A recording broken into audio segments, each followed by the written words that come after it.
Hablar de racismo en el país y discriminación, como bien lo menciona Josué y también Diana, no es sencillo. A veces puede ser relativamente sencillo, podemos querer hablar del tema en un espacio como este, donde hay personas que han sido activistas o que vienen siendo activistas y que al final eh, también podemos tener una agencia, una conciencia de poder abordar el problema. El gran tema con el racismo en el Perú, y acá no hay receta, simplemente estamos reflexionando, Sí. a posición del Estado, por cierto, pero como bien decía Hugo, también de un ciudadano, porque finalmente este tema trasciende al rol que podamos cumplir en algún momento, ¿no? De ser profesor universitario, de ser también funcionario estatal, de ser ciudadana, ¿no? Y un gran tema que hemos visto por experiencia también es la invisibilidad del problema, ¿no? O sea, y como peruanos no podemos resolver algo que no reconocemos que existe. Como igual que cualquier hogar, ¿no? Cualquier actividad humana, a veces uno dice, si yo no reconozco que tengo un problema o no reconocemos que tenemos un problema, ¿cómo podemos resolverlo? ¿No? Y muchas veces el problema del racismo del Perú ha sido invisibilizado porque hay discursos alrededor del problema del racismo en el Perú. Identificamos, digamos que tres principales, o podrían ser hasta cuatro, ¿no? Uno de ellos justamente es aquel que dice que el racismo en realidad ya no existe, que existió en el pasado, ¿no? Como bien mencionaba Josué. Incluso se hablaba de raza, ¿no? Amarilla, ¿no? Raza, en ese momento se decía raza negra, etcétera, y había incluso clasificaciones, ¿no? Sacalao, etc. Entonces, eso ya no existe, ya pasó. Y la pregunta es, ¿realmente no existe? Realmente, si bien han disminuido los insultos, esos insultos aún hasta ahora se dan. Y lo de las redes sociales o lo que a veces se publica porque alguien graba, es simplemente un ejemplo como la punta de un iceberg de un problema que en realidad nos ataña y en el Perú existe, ¿no? Y que se traduce esa ideología que en teoría es del pasado, ¿no? Pero que en realidad no es tan del pasado, en actos de discriminación. Exactamente.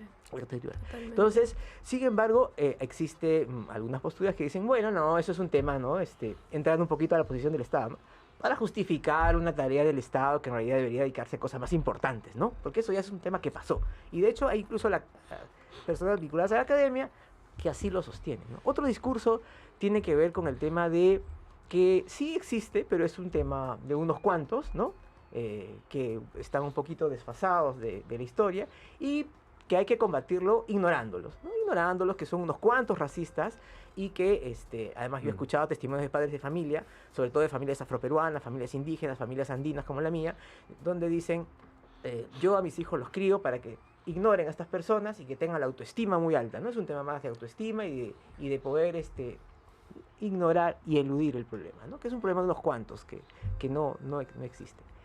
Hay otra postura que aborda el tema del racismo más desde lo político, que asocia este tipo de agencias o de temas, como bien lo menciona Hugo, por ejemplo, de considerarnos antirracistas, ¿no?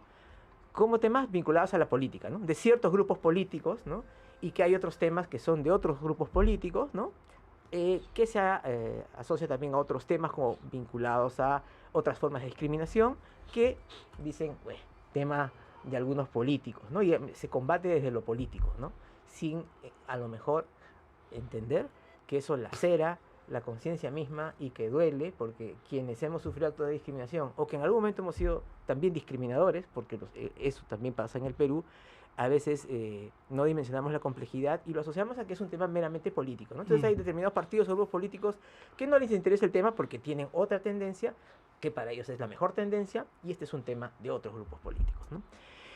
Y bueno, está el discurso estatal, que no es un discurso, sino es una postura institucional, que este es un tema que abarca derechos, ¿no? Y por lo tanto es un problema público, que tiene dos componentes, que son la discriminación, donde se traduce el hecho de que el racismo que aún existe, y obviamente combatir el racismo, los estereotipos y los prejuicios. ¿Por qué?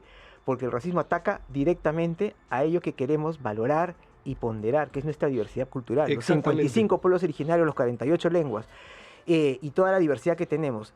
Y ese problema público es un tema que al final afecta a derechos, en el acceso al trabajo. Recordemos que la encuesta nacional de discriminación racial que promovida por el Ministerio de Cultura señala que de los encuestados, quienes perciben que se ejerce mayor racismo sobre pueblos indígenas y pueblos peruanos casi son el 60% de los encuestados. Una barbaridad. Y que se traduce en acceso al trabajo, exclusión, y no solamente es un insulto, sino que hay una situación detrás que afecta derechos.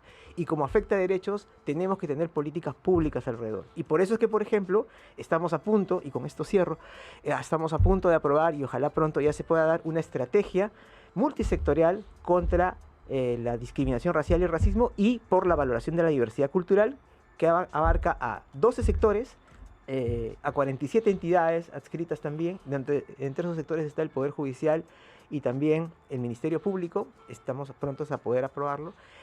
Hay un proyecto de ley para mejorar la regulación, ¿no? que tiene el efecto sancionador y también la investigación de los temas de discriminación y racismo, que está en el Congreso de la República, en la Comisión de Descentralización, y esperemos pronto se pueda debatir y aprobar para mejorar la regulación que tenemos, porque hoy las sanciones son complejas de obtener.